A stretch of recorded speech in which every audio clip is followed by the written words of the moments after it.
Welcome to the M6P Top 5. I'm your host, Jared, along with Darrin, Brad, and Joe. And we're going to count down our top 5 X-Men or women of all time. So check us out, the M6P.com, the marvelousbox.com, any social platform under the M6P, we're there.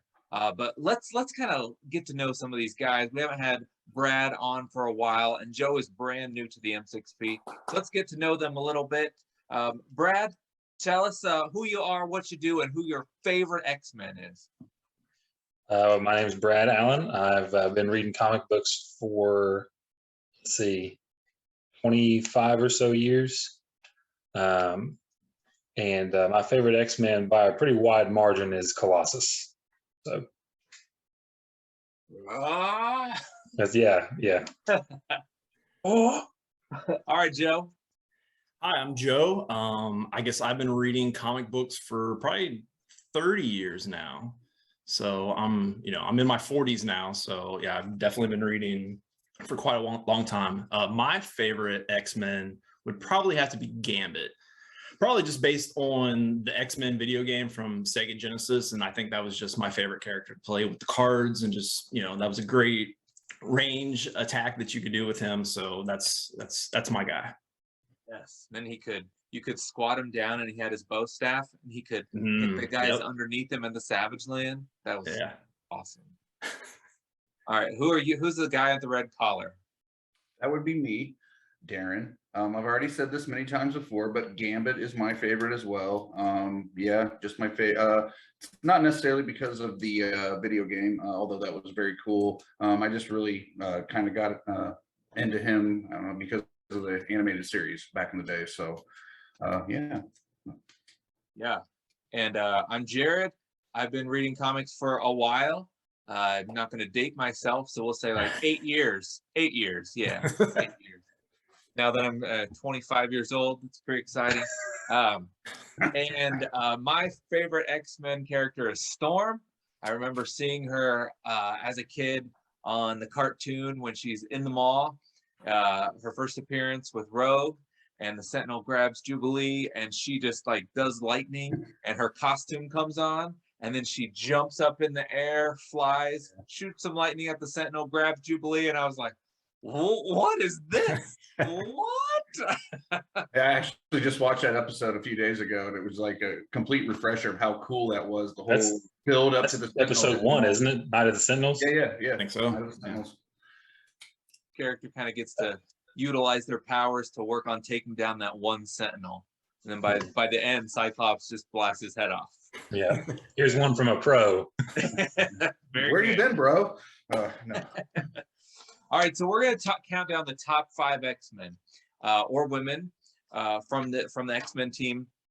But we put together some criteria. This actually comes based on an article that John Dermine wrote for us for the M6P.com about 7 years ago. He counted down the top 10 X-Men with like 10 honorable mentions.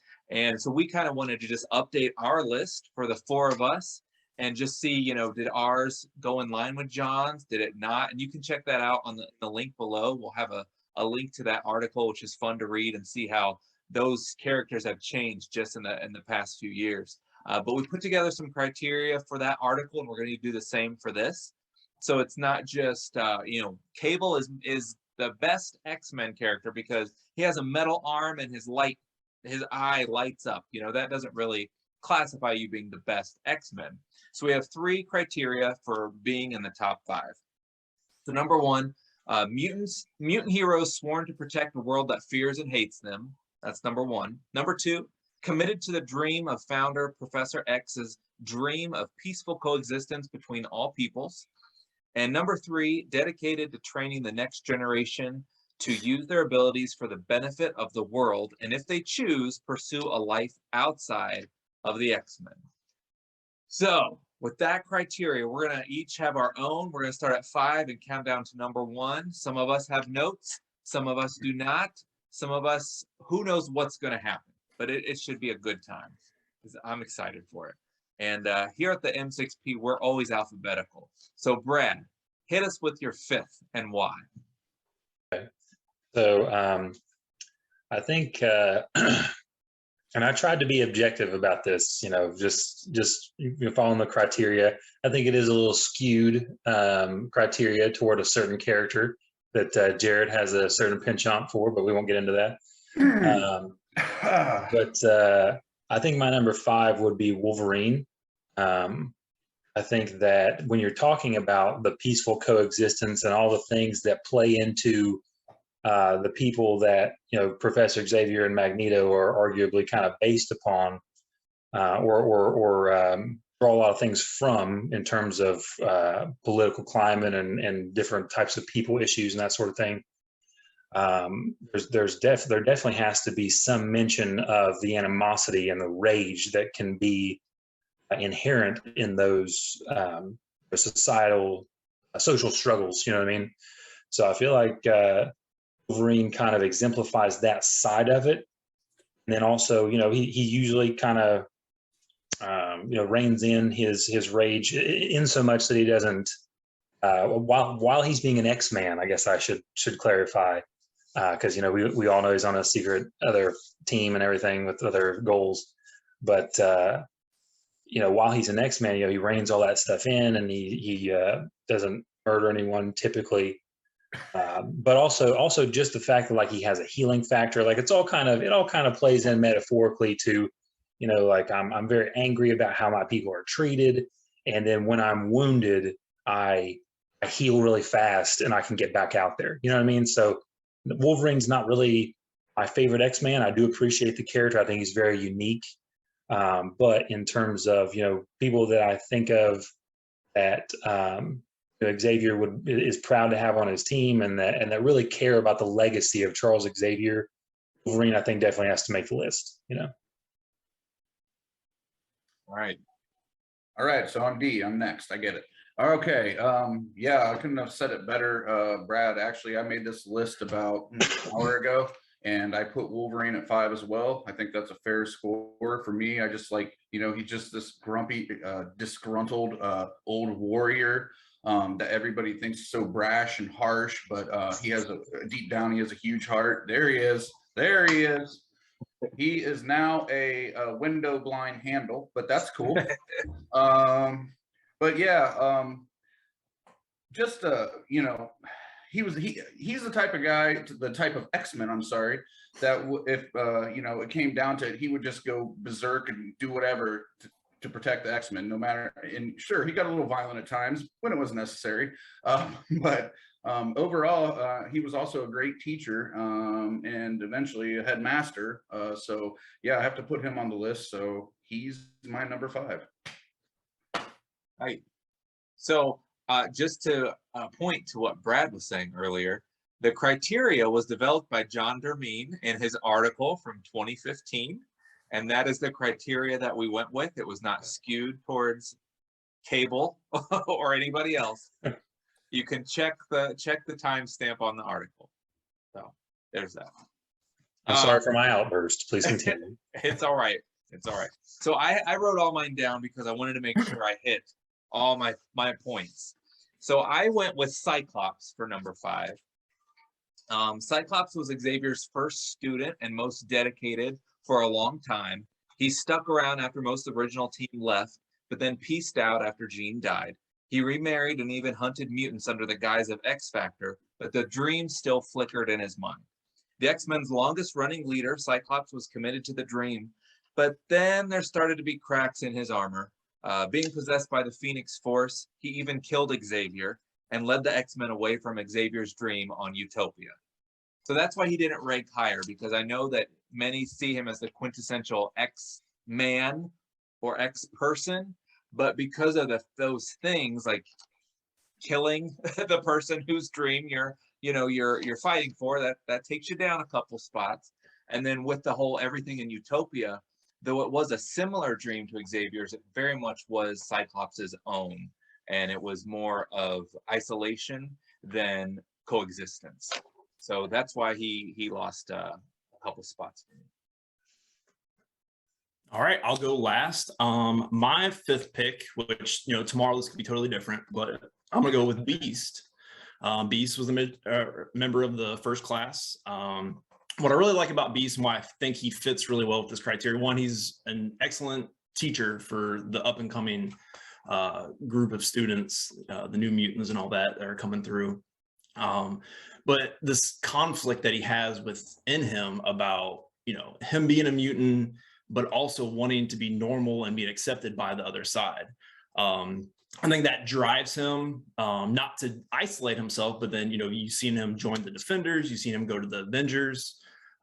He wants more out of his life. He doesn't want to, you know, completely, even though he's had times where he's wanted to cure himself of, you know, the mutant gene, you know, he's been totally devoted to helping mutant cause and forming a bond with humans, even going to helping develop the cure for the legacy virus. So I think he's, you know, one of the, you know, key, you know, the models for what you would want from an X-Men.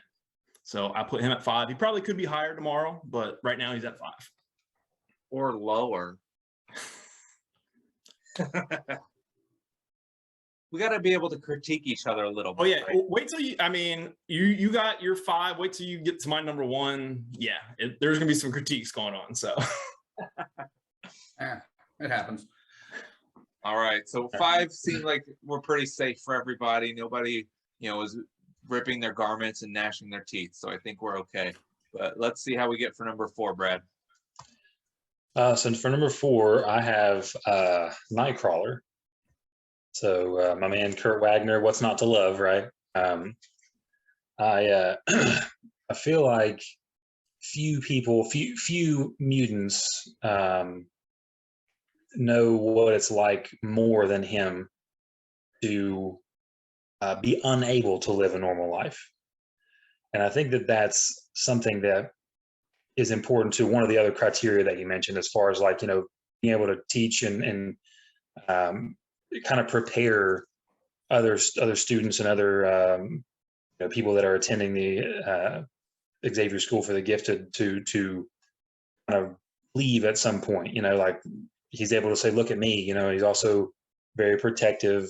He also exemplifies the, you know, peace among the species pretty much more than anyone. I mean, even when he's in the cartoon, when he's being chased after by pitchforks and stuff, I mean, this guy could have easily teleported these guys off the edge of this giant castle or whatever, but he just kind of stands there and just teleports to safety each time, you know, and there's no hatred. He even talks to Storm and Wolverine in that episode. I get most of my X-Men knowledge from the cartoon, but I have read a lot of at least the Claremont stuff.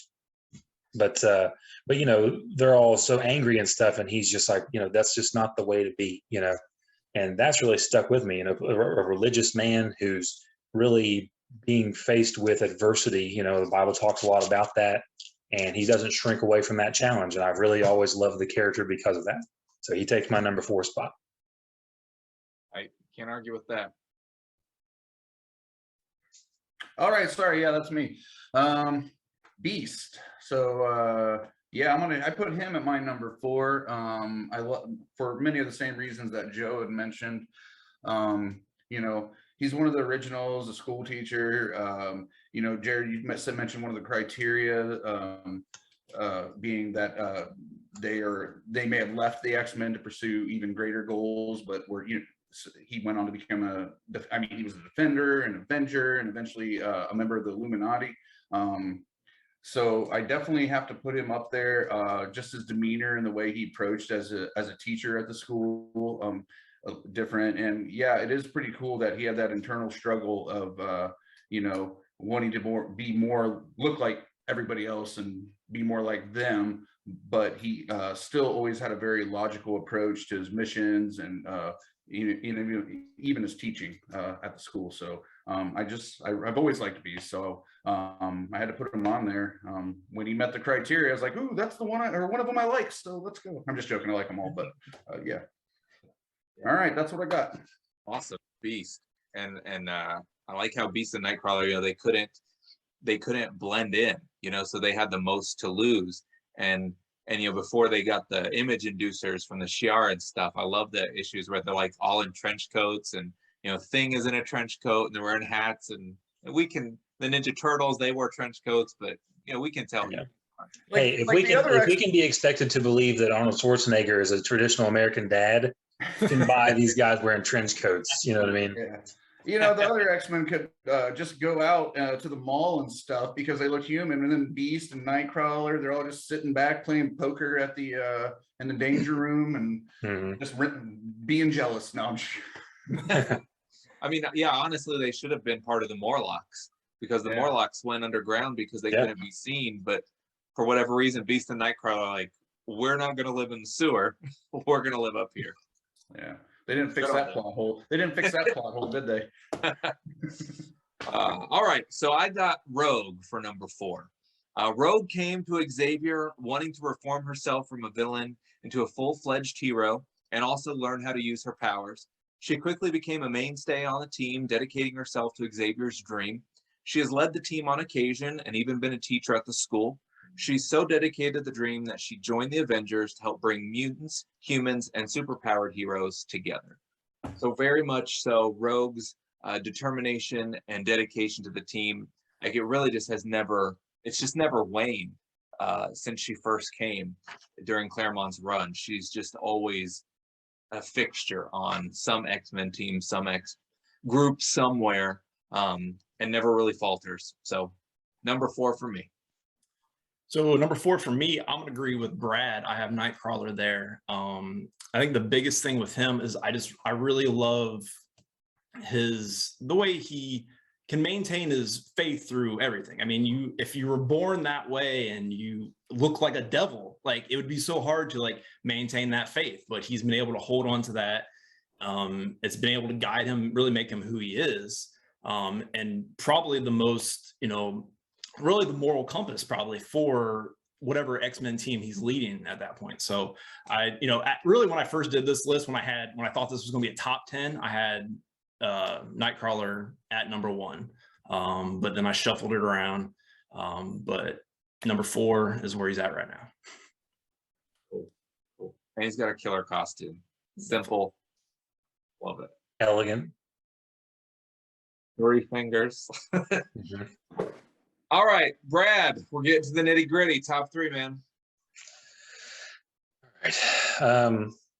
I'm getting a little bit of a vibe that Jared's against Beast for some reason, but he's my number 3.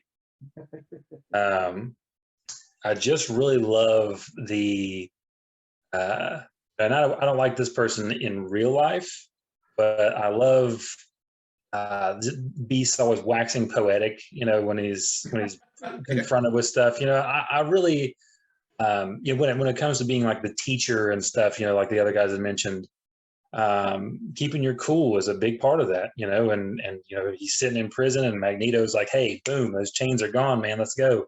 He's like, listen, that's not how I want to do this. Like he doesn't take the easy way out. I think that's one of the things that makes a great teacher. Could easily, take apart a regular, I don't remember what those infantry guys are called, but could easily just rip them limb from limb. Doesn't, again, great teacher. And I feel like his ability to, like the other guys mentioned, work on other teams with people that aren't mutants is very much in line with Xavier's dream. Even though he, in later iterations, I feel like he gets a little bit bitter about certain things, and I don't really like that. That was more in the times where he becomes more cat-faced and stuff. I don't really care for that. But my Beast from the 90s, I love that guy. Couldn't say enough good things about him. So Beast is my number 3. I think that's you caught on to my feelings on Beast, Brad. It's just I'm very much like into the comics, and so since Morrison had him in the early 2000s all the way till now, he's just made so many ethical decisions and choices that were very anti X-Men, Xavier. He just, being in the Illuminati, he just got his hands really dirty in some stuff. He's been doing some time traveling. So, but I'm with you, like pre-2000 Beast, top 5 easy for me. All right, this one's kind of a little off track, I guess, but Iceman, yeah.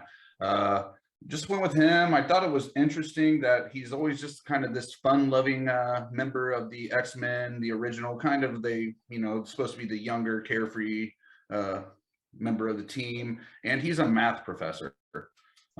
So if you can do both of those angles, I feel like you're a good X-Men and you're leading and teaching. Throughout the history of the comics, he's had the same trials and tribulations as many of the other characters we've mentioned in his own way.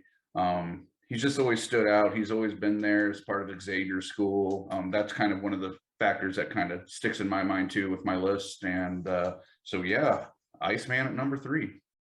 Yeah. I like that pick. I feel like just because Bobby's a little rebellious doesn't mean that he can't be, he doesn't deserve a spot on the list, So. Yes, all his Hawaiian shirt glory. All right, so I'm just echoing the crowd for number 3 with Nightcrawler. He's been on some X-related teams since he first appeared. He played second command to Storm on many occasions, led on his own. After he thought the X-Men were dead, he started off fresh by forming Excalibur. He returned to the X-Men after Excalibur disbanded and mentored the New Mutants and a variety of younger students during Claremont's 3rd run. He was able to maintain relationships while still showing an unwavering dedication to Xavier's ideals and dreams. He loved Xavier's dreams so much that he gave his life in battle when he died against Bastion. And upon his return to life, he took a position teaching at the Jean Grey School. His faith has also led to an interesting new chapter on Krakoa during the most recent past 5 years of X-Men. All right, my number 3 is probably going to break some hearts, but I'm putting Storm at number 3.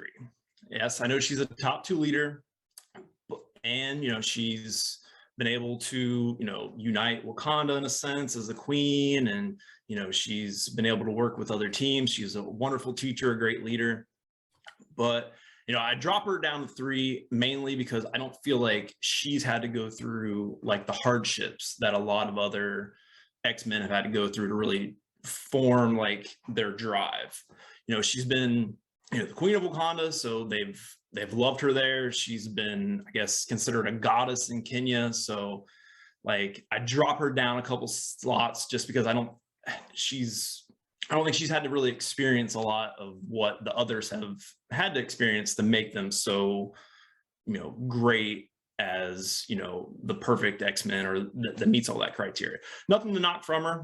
I think she definitely meets all the criteria and excels at all of those. She's a great leader. Definitely, you could argue that she's the best leader. But just for me, I'm gonna put her at 3. I know what was gonna come. I can see it. He even wore the shirt. He even wore the shirt. No, I mean it's just because she's my favorite. Like that's what makes the discussion good, Yeah. Everybody has wrong viewpoints than mine, that's good. Keeping it. That's why Jared's middle name is Objective. All right, Brad, top 2, man. All right, my number 2 is Storm. I just feel like across the board, she's everything that Xavier wants in one of his students. She's very powerful, but very controlled, very compassionate, especially when it comes to the human mutant relationship aspect of things. Even so much as like the Morlocks, being very compassionate toward them. Great, incredible teacher, and I mean, I'm trying to think of things to say that Joe didn't already say.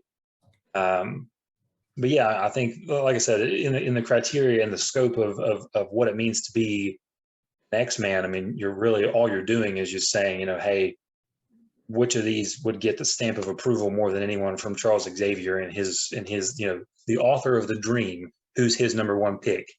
And although she's not my number 1 pick, I think she would be Charles Xavier's. So she's my number 2. All right, so I'm going to go with the White Queen. She's condescending, sadistic, manipulative, and all those sorts of things. But when it comes down to it, especially her students, she has the utmost like loyalty and heart for all of her pupils. That's shown throughout the comics. It's she can certainly she can be a little crazy and things like that. But when it came down to like, I guess the criteria, she stayed true. From an outside perspective, many others, even us reading it sometimes, wouldn't always notice that. But I mean, I guess we would, because you hear Xavier talking about her and things like that. And obviously, if she was a member of the X-Men and she had that much clout at the school, then Xavier must have really liked her. So yeah, maybe that's a little off track, but a White Queen. Nice. I like a good blindside pick, you know? Yeah. That's good. That's awesome, man. Yeah, for me, like, Emma has always been stuck as a villain to me, because that's how I first met her. You know, I met her in the arcade game as a villain, and then I saw her in the animated series as a villain. And so even when I started reading comics, though she was only a villain for a little bit and then started to lead Generation X, in my mind, it's so hard for me to still get past. Even when I read the comics, I'm like, why is she with the X-Men? It's really hard to get past. I agree. Oh, you got past it with Rogue though, and she's on your list. Right. But I guess that's what I'm saying is like, because of how she was introduced first. Okay, I got you. Yeah. Yeah, because Rogue, when we all came, really how we were all introduced to Rogue, she was already a good guy pretty much, and then the backstory was kind of later told. Because yeah, I get where you're going with that. I understand. Yeah. But you know, Emma was on John's list too. So. Oh, really? Yeah. All right. My number 2 pick is Wolverine. So no matter what is thrown at him, Wolverine keeps coming back. Xavier recruited him for his first mission with the X-Men against Krakoa, and for the most part, he's never really left the team. Though his methods aren't always Xavier approved, he's never wavered in his determination to fight for Xavier's dream of peaceful coexistence between man and mutant. He's taken a variety of younger students under his wing, like Shadowcat, Jubilee, Pixie, and others, in helping shaping the future of Xavier's dream. He's gone so far as to serve on multiple teams at once, rarely having a moment to rest. He's pursued relationships with almost every woman in the Marvel Universe, and still finds time to push Xavier's dream forward. Wow. Busy. All right. So my number 2 is going to be Cyclops. I just look at him, you know, he was the first leader of the X-Men. I think he took over that team when he was like 16, 17 years old. And he's really been, other than for a few spells, he's been the quintessential leader of the X-Men.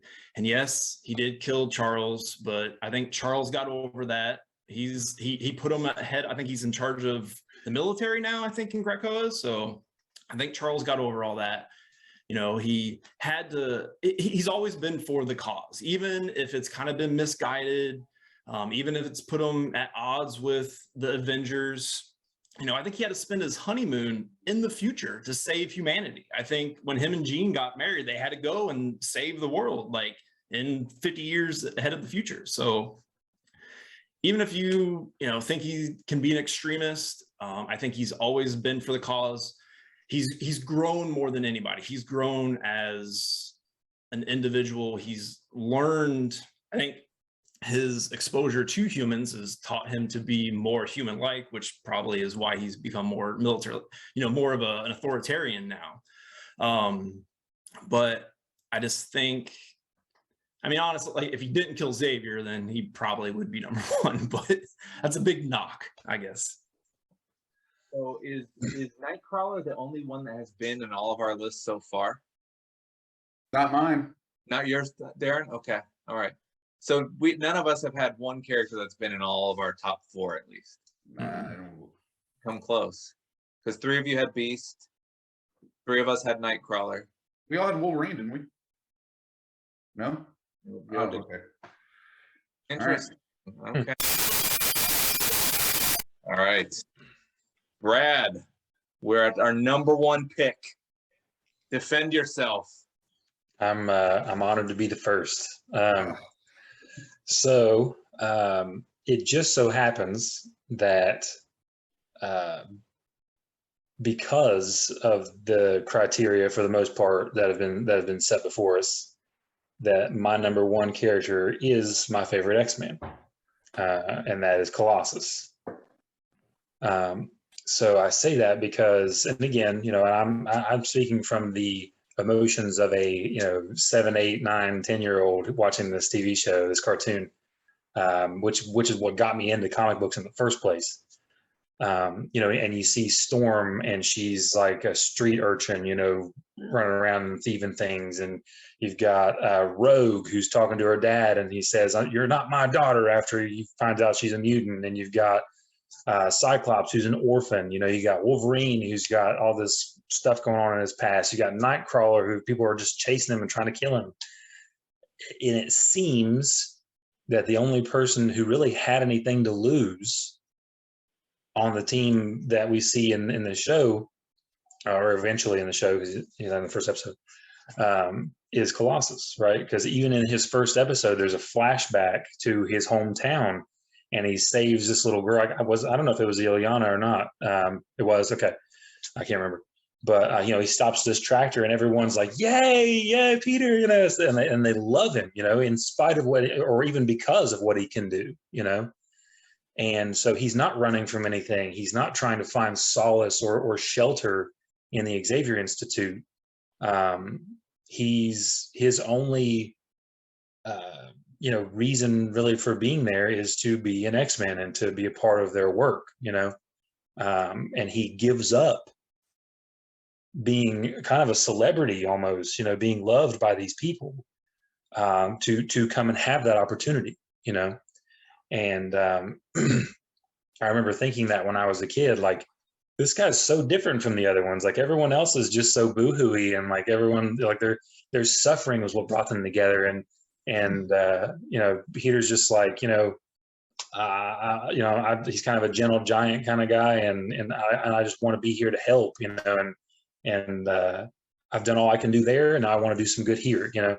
And like I said, I think Storm would be Xavier's #1 pick, but I think that reasoning is more than enough where he should be on anybody's list, honestly.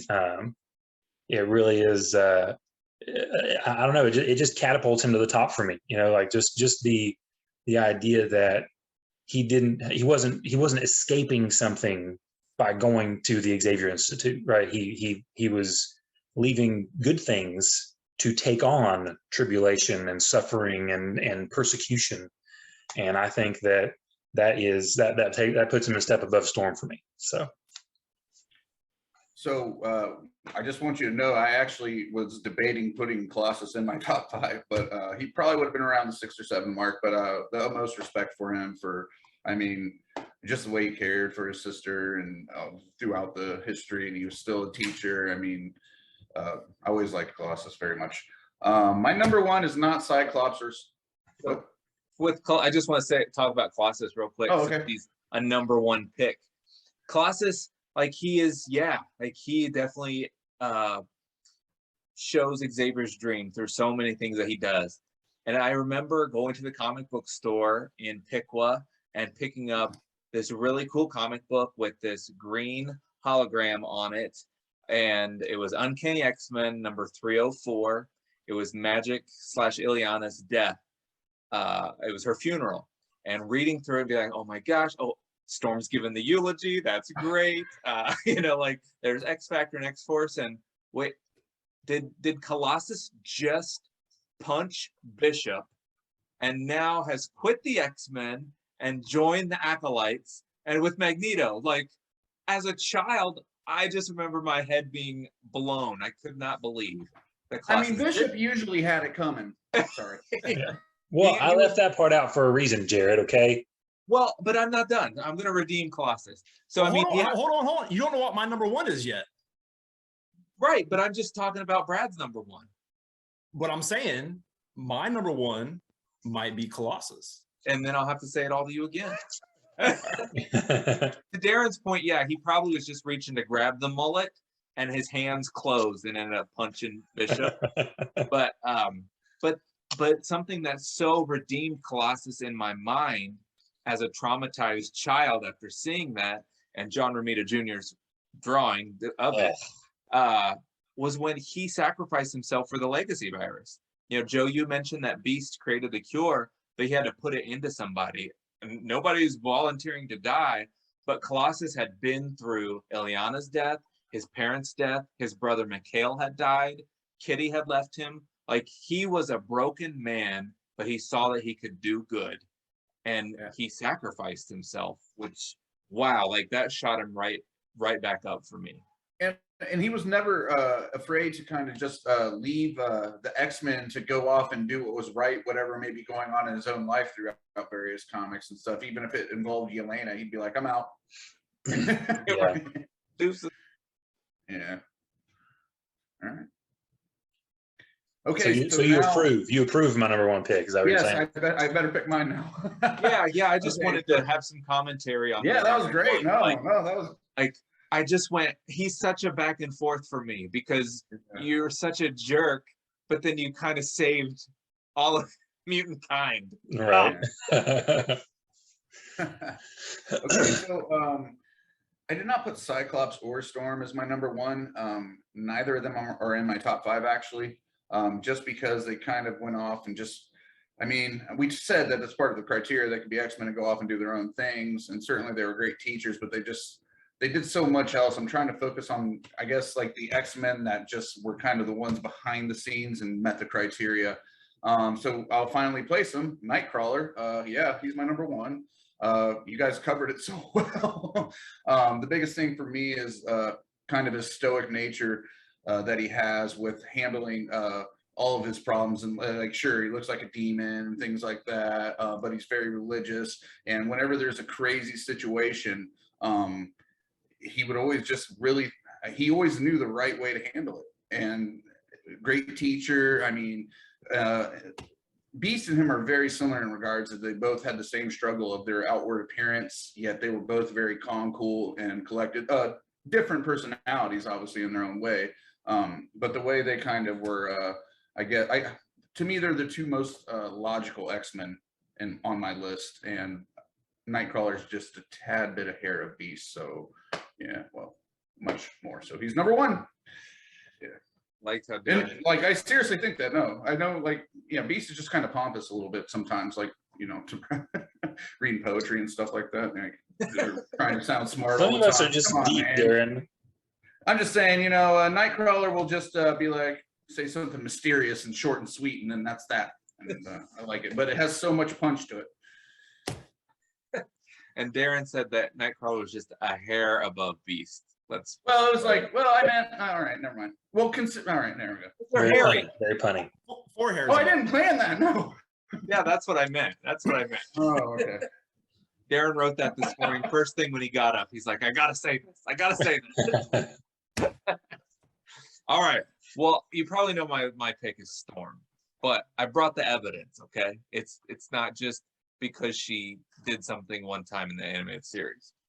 So when Xavier showed up in Africa to recruit Storm to the X-Men, she should have run the other way. You know, there's this bald guy going after a white-headed black child. It's kind of, you know, weird. So instead, she dove headfirst into the ideal of uniting humans and mutants in harmony. A mainstay of the X-Men since her first appearance, Storm has given her life and her powers for the dream, because she literally has given up her powers on multiple occasions. Storm has led the team in many situations, whether fighting for their lives against the Morlocks, against the Terrigen Mists and the Inhumans. We probably want to forget that. That was a terrible story. Or forming her own teams like the X-Men Gold Team, the Extraordinary X-Men, X-Force, the XSE. She searched for the Destiny's Diaries as the Extreme X-Men. She's also served on the Fantastic Four and the Avengers, leaving the latter to help Xavier's dream continue to be realized. Storm has not only worked with the New Mutants, but also fellow X-Men like Iceman in learning how to control his powers. Storm has had her own team of young mutants she worked with prior to M-Day. Even getting married and moving to Africa, Storm still found herself fighting for Xavier's dream. Serving on the Quiet Council on Krakoa, Storm went on to help colonize Mars and included mutants and humans in the population. No one has shown more dedication to Xavier's dream and sought to bring up the next generation of mutants than Storm. Moira Taggart. Sorry, she's not a mutant though, or an X-Men really. I did not know that Storm had been a part of the Fantastic Four. So I learned something today. She did. When Reed and Sue left, they asked her and Black Panther to be a part of it. It's an amazing. It was only for like 12 to 15 issues, but it was Also, really. this is relatively new. It was right after Secret Invasion. Oh, okay. Kind of, yeah. That was a good time for comics. So Yeah, it was fun. They went to space. She harnessed the power of living tribunal. Like it was wild. It was really good. that's a comic book right there. It was. And Thing picked her up by her hair because he thought she was wearing a weave. She's like, nope, it's all me. All right. What you got, Joe? All right, for my number one, I'm going to agree with Brad again. I'm going with Colossus. Jared hit a lot of my points that I was going to make, dealing with the legacy virus and losing his sister. To expand on what Jared was saying when he quit the X-Men, that was a very intense, couple of panels when he's just in Xavier's face. And if you really think about Colossus, Peter, like in the comic books, he was the most diehard really to Charles Xavier's dream. Like nothing could break his will on what Xavier was trying to do. And then when, he lost his sister, I think before that he had lost his parents, he broke and he left and he went to the Acolytes. But it wasn't like he became a villain. Like at the end of the whole Fatal Attractions things, he said, like, I'm going to make sure they go the right way. Like, I don't want them to become villains. I want them to become good mutants like everybody else. And then, he ended up making the ultimate sacrifice by giving up his life to, cure everybody of the legacy virus, which was at that time affecting both mutants and humans. So I put him like up there just because, he might not have been, the greatest teacher, but I think that move with the Acolytes, there's probably very few examples of other X-Men going to that extreme to kind of help, what you consider a villain become good.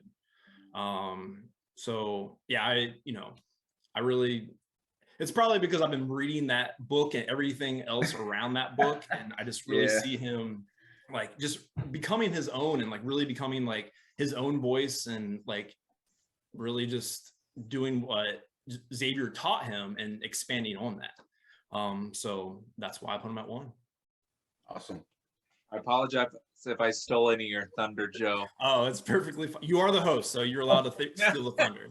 No, I just was like, I think we need to dive into everybody's first picks and kind of really dissect them. Which, I was really nervous about putting Colossus even in the top 5 because in the article from 7 years ago, he was an honorable mention. He wasn't even in the top 10. So I'm like, is he really worthy? And I'm like, yeah, you gotta toss a strange one in every now and then on these top 5s. Oh, Darrin, mine on the last one was Green Goblin. That was my number 1 Spider-Man villain. Darrin, I was surprised that Gambit didn't make an appearance for you. Well, we talked about this, didn't we, Jared? And we're like, look, man, you can't pick your favorite character just because it's your favorite character. And I said, okay, man, I won't pick Gambit. And what happened? Let's go. I will show the text. I will show the text. No, I couldn't have put Gambit as my number 1. I went through and just thought about it, and like, sure, he's one of the iconic X-Men and he is iconic at this point, but based on like, I just couldn't put him on the top 5. I couldn't do it. I would have actually probably put Archangel higher than Gambit even on this list, and I really thought about Archangel a little bit. Gambit just threatens to leave too much for me to put him on a. Every time there's a little bit of a tip, he's like, whatever, I'm going back to the bayou, Right? Yeah. So I couldn't put him on. I couldn't put him on there. So Jared, you kind of put this thing together as far as, well, you invited me, that's all I'll say. So like, what pick were you most surprised by? I think Emma Frost from Darrin was the biggest surprise. But I would have to concur. Like, I'm definitely trying to grow in my understanding of Emma because, I mean, Darrin had all the right points. And if you do look at it from 1995 or 1994 to now, she has dedicated herself, though sometimes smarmy about it. She's dedicated herself to the Xavier's dream. And it is the first time. I mean, you can only make one first impression, right? And my first impression was her at that skating rink. She puts a mental bolt into her hand and was firing it at my X-Men when I'm trying to beat them, you know? So it's just so hard for me to get past that. I agree. Did you guys have some big of it, surprises too? what is it? Do you guys have some big surprises too that you're like, I wouldn't have thought of that one? I mean, for me, Iceman, I mean, I didn't really, even when I was making my giant list, I didn't have Iceman on there. So I kind of want to go back and kind of like look at his history and like kind of see, you know, how great he really was. Sure. I was surprised by, even though he didn't make my list at all, he actually would have been number 6. Wolverine kind of bumped him down. I was surprised by the lack of Cyclops. Because like you said, most people think of him as like the quintessential X-Man, you know? So it kind of shocked me that no one had him really on here. Well, I mean, except for Jared, you put him at number 5, you know? I expected him to be number 1 or 2 for somebody, you know? Full disclosure, I struggled and like I went back and forth. Should I put him at 5 or 1? Just Cyclops. That was the only character. And then after that, I was like, well, just nix him. Well, the biggest surprise for me was that Jean Grey made no one's list. She is very revered in the X-Men. Even though I know you're joking, I'm still mad at you for saying that. No, I'm not. I'm not joking. I'm not on the Jean Grey train. But many X-Men fans are just like, she should be number 1, her or Kitty Pryde. A lot of people have Jean and Kitty as like the embodiment of Xavier's dream. And Kitty Pryde, I cannot stand her. Jean, I just don't like, and she's always dead. So you can't It's opposite for me. I can't stand Jean Grey and like, or, you know, interchange that with a Phoenix or whatever. You know, she was controlled by the, I don't care. You know, you're supposed to be this like world breaking telepath with us, like, you know, I can't stand plot device characters. Like Jean Grey isn't even a character. She's just a plot device, you know? I would have had, that's the one thing that I would have had something to say about if somebody would have been like, my number 3 is Jean Grey. I would have been like, you know? So, she never even crossed my mind when I was thinking of this list. I'm not even joking. Like I just didn't think of her. I was thinking of all the characters that, you know, many that we all had a lot of the same ones that we discussed, but she never crossed my mind. Like even Emma Frost crossed my mind before her. So yeah. I mean, I thought of her just because she's always kind of part of a team, like of the iconic teams that we know, she kind of seems to be part of them. But then I'm like, I don't know, I can't get over some of the, I mean, she kills a lot of people whenever she's the Phoenix. So it's like, you know, it kind of drops her down a few notches. Yeah. Her students are safe as long as she's not the Phoenix. So. Yep. I was wrong. And I think that it was probably, and I know I picked Storm as number 1, but I think Brad kind of validated with his number 2 pick the reasoning that I put Storm as my number 1. I mean, she is my favorite, but it just, to me, she embodies it.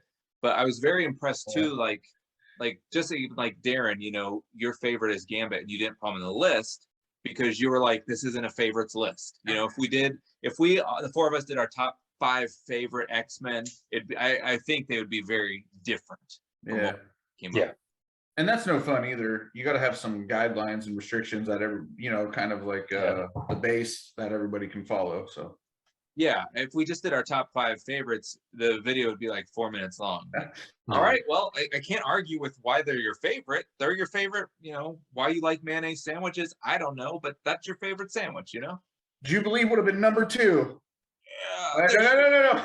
No. You know, I actually thought about putting Dazzler on there just to kind of, you know, I think she fits because, you know, she does a very well job at, you know, breaking that gap between humans and mutants because she's a pop star. People love her. Like humans love her because she's a pop star. Yeah, she doesn't really do anything else other than that, but she helps in a sense like humanize mutants, you know, by her being this big pop star. Like I don't think she really deserves to be in the top 5, but there are elements to her that fits that criteria. Yeah. I would definitely take Dazzler or Jubilee over Jean Grey. So. Oh wow, I would too. Actually, yeah, good point. Maybe the next episode will be all the top 5 reasons why you hate Jean Grey. There's some- Number That would be a great show. Number one is Scott. Yes, God. Oh my gosh, I showed my niece and nephew the episode Mojo World where she trips over the cord and that's how she's defeated. I was like, guys, I know, right? I know. Look at this. Like she tripped over a cord and she can fly. Like, Right. and like levitating. Like, really? Well, that has been a fun episode. Thanks for watching our top 5 of the M6P, top 5 X-Men characters. Check out the link below. You can find the original article by John Dermine. You can check out our t-shirts, our Facebook page, our Instagram, all the fun things. We've got them all there. Until next time, make yours the M6P.